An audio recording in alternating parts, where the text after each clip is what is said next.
A dividing line is forming in Congress as a high-ranking Democrat senator called for bipartisanship support of the Justice Department and Special Counsel Robert Mueller. While on the other side of the Capitol, some Republican members are looking to take on DOJ leadership. FBI Deputy Director Andrew McCabe is slated to be interviewed behind closed doors by the House Judiciary and Oversight Committees today.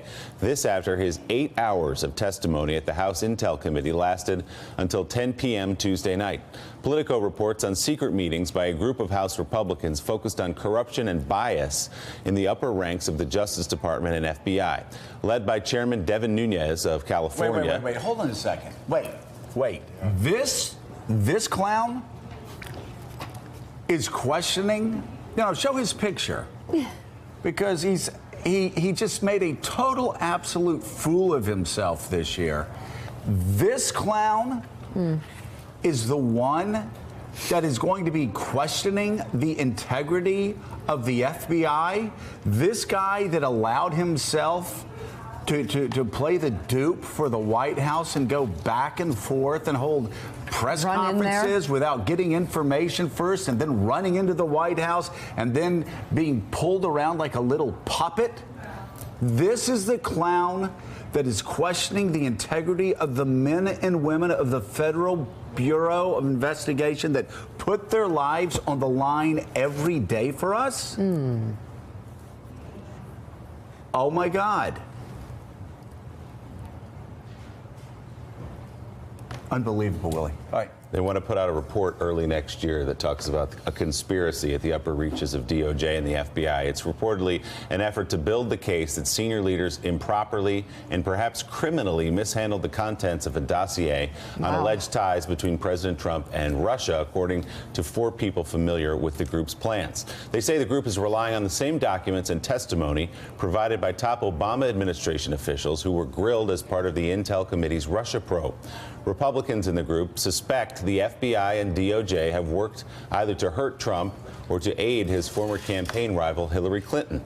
They reportedly hope to release a report early next year detailing their concerns. Meanwhile, the Senate Intel Committee's Vice Chairman, Democrat Mark Warner, made an impassioned plea on the Senate floor yesterday in support of Robert Mueller.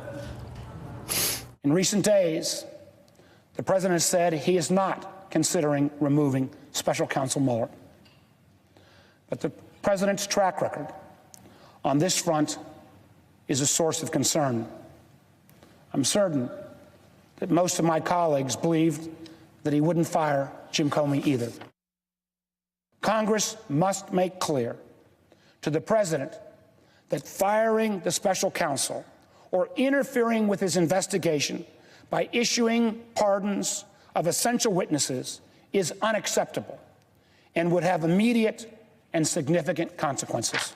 Let's bring in now New York Times reporter Michael Schmidt on this story. Michael, so there has been legislation proposed over the last several months in Congress to protect Bob Mueller from firing. It hasn't gone anywhere. What is Senator Warner after here? Is he just putting up the red flare, or is there actually going to be some legislation proposed here? I think it'd be very hard to see any type of legislation because I don't think the Republicans would get behind it. And they've sort of been quiet on this issue, far quieter than him. The president's in an interesting position. The White House has said that Mueller was going to be done by Thanksgiving, then Christmas, now early next year. And I think this was an effort by the president's lawyers to keep him at bay and to keep him from attacking Mueller and from firing Mueller. So the interesting question in which Warner is sort of heading towards is what's going to happen when the president realizes that Mueller's not going to clear his name. We have to remember that Mueller was appointed because Comey wouldn't say publicly that the president wasn't under investigation. And I think that's what Democrats are afraid of. Hey, John, you've said before that you believe that Donald Trump is looking for any excuse to fire Mueller. And these sad, pathetic little Republicans that are screwing around, trying to do his business and subvert the rule of law while attacking the men and women of the FBI. You think that the only reason they're doing this is to give Donald Trump cover to subvert and obstruct an investigation that's already led to the arrest of his campaign chairman and his national security advisor? I wouldn't say the only reason. I think there's a concerted, we've talked about this in the show now for a couple of weeks, we're witnessing a concerted, coordinated effort to try to undermine this entire investigation, from Mueller to the FBI to the Department of Justice, to make this all seem as though it's a corrupt enterprise, that it is, as Trump alleges, a rigged deal, a rigged system. We're hearing this, that it's a witch hunt, that it's a hoax. All of those arguments that Trump has made, the people, his henchmen and cronies on Capitol Hill now, and obviously in conservative media, are all singing from that songbook. They're attacking the FBI, they're attacking Mueller. He's not yet personally started to attack Mueller, the President of the United States. But this is an extraordinarily dangerous thing that's happening in the House. The chairman of the House Intelligence Committee, who has recused himself from the Russia matter, Devin Nunes, has now, it turns out, is running a splinter group that is using the classified documents that the House Intelligence Committee is gathering in order to investigate Russia and its potential collusion with the Trump campaign in the election. They're using those documents to build a counter. Has he recused himself or not? He's recused himself from running the Russia hearing, but he's still the chairman of the House Ethics. But he was so compromised that he recused himself from the Russian investigation, but now he's acting as a sort of inspector general of the Russia investigation. That's a more exalted and legitimizing phrase that I would use. He's running a rogue splinter group that's using the classified intelligence that's being gathered to try to investigate collusion and Russia's role in the 2016 election, instead to use that material to try to tar the FBI and Bob Mueller, to try to soften them up for either Donald Trump firing Mueller, Donald Trump, the argument going forward about whether impeachment is going to happen, about whether there are pardons that Trump is going to put forward. They are now engaged not just in a media campaign, but in trying to fundamentally subvert what the House Intelligence Committee is doing. All right. So listen, let me just tell you, Republicans, children, you're out of your league. You're playing way out of your league. Bob Mueller is several steps ahead of you, and you will destroy your majority for years to come. If you want to do it, it's your business. I think Americans would probably be comforted with you out of power for a very long time, and you're president with a 33% approval rating.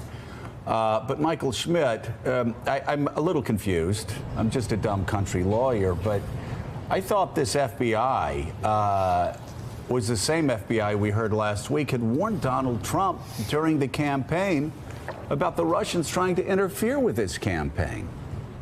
Yeah, I think that you can't underestimate the impact that these disclosures about Pete Strzok, the top counterintelligence agent at the FBI, with these text messages he was exchanging, it has really given the Republicans a talking point to attack the FBI in a way that they didn't have before. And it has really become the rallying cry, and I think has encouraged them and enthused them that maybe there is a way that they can undercut Mueller. But Michael, help me out here. Help me out here. It seems to me that they're just throwing whatever they can, like monkeys throwing poo against the wall. Last week, it was TextGate scandal. And then we found out, actually, that those texts were improperly released, and actually they were attacking Bernie Sanders and Hillary Clinton as well. That's okay, so they move on to something else.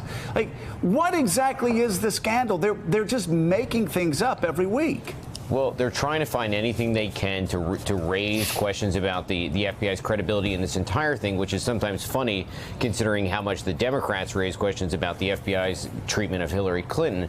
But what they're doing is they have all these text messages, and it allows them to throw a lot of stuff at the wall. And, you know, with their base, if you look at the conservative media, a lot of this has stuck, and a lot of it has really taken hold. And that they will continue to use that as they try to show the political of the Bureau as they continue to investigate, as that report just pointed out. Josh, this is what Donald Trump does when he sees trouble coming down the tracks. Go back to October, November of last year when his campaign felt pretty confident was going to lose the election. People forget this. They talked about how it was rigged. The election was rigged. There was questions on Election Day whether he was going to respect the outcome of it. So when he knows something bad or he thinks something bad is coming, this is what he does. He softens the target, calls into question the credibility of the source of the information. So clearly he, and now with the aiding and abetting of some Republicans on Capitol Hill, is softening the ground for what's coming from Bob Mueller. Yeah, Willie, I think that's exactly right. It's not a mystery what they're trying to do here. But I do think it is worth us just remembering for a second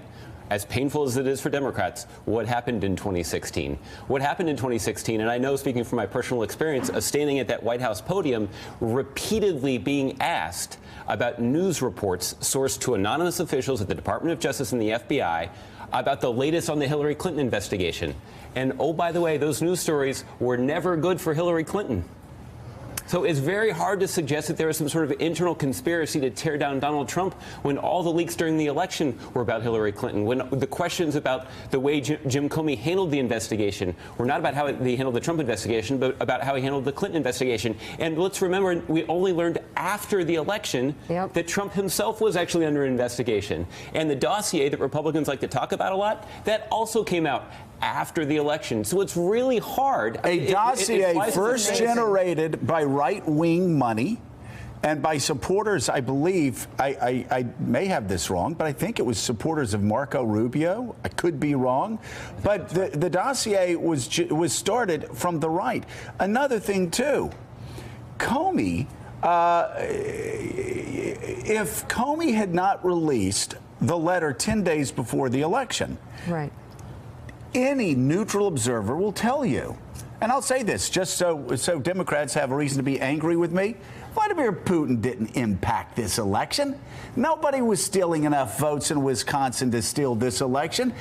Jim Comey changed the outcome of this election. FBI Director Jim Comey, after the FBI went after this in a way that never allowed Hillary Clinton to gain her footing. So we were very critical of Hillary, so it's not like we're giving her a free pass here. Right. I'm just saying, for Republicans now to say, oh, the FBI is political, that's really rich. Well, here's the other punchline here, is that in the midst of all this stuff, Comey's extraordinary news conference in the day after the 4th of July, Comey's testimony before Congress that took hours and hours in which he talked about the investigation, Comey's letters before Election Day, never once did President Obama or anybody else senior in the White House or in the administration question Jim Comey's neutrality. We believe that he was doing the best that he could, and nobody suggested that he was part of some sort of internal plot to undermine Hillary Clinton, which makes it particularly outrageous that Republicans now want to have it the other way. Even though his actions, Mika, led to the election of Donald Trump. Let's button up this discussion with this. The FBI Agents Association, which represents thousands of current and former agents, released a statement in the wake of recent criticism from the president and others. It reads in part, "Controversies of the day fade, but the sworn duty of special agents endures.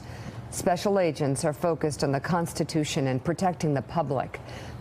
Their work should be recognized, not denigrated." And we do recognize that work, and I know everybody to a person around this table thanks the men and women at the FBI for what you do, whether there's a Democratic president or a Republican president. Thank you for your service to America. Michael Schmidt, thank you very much for being on this morning.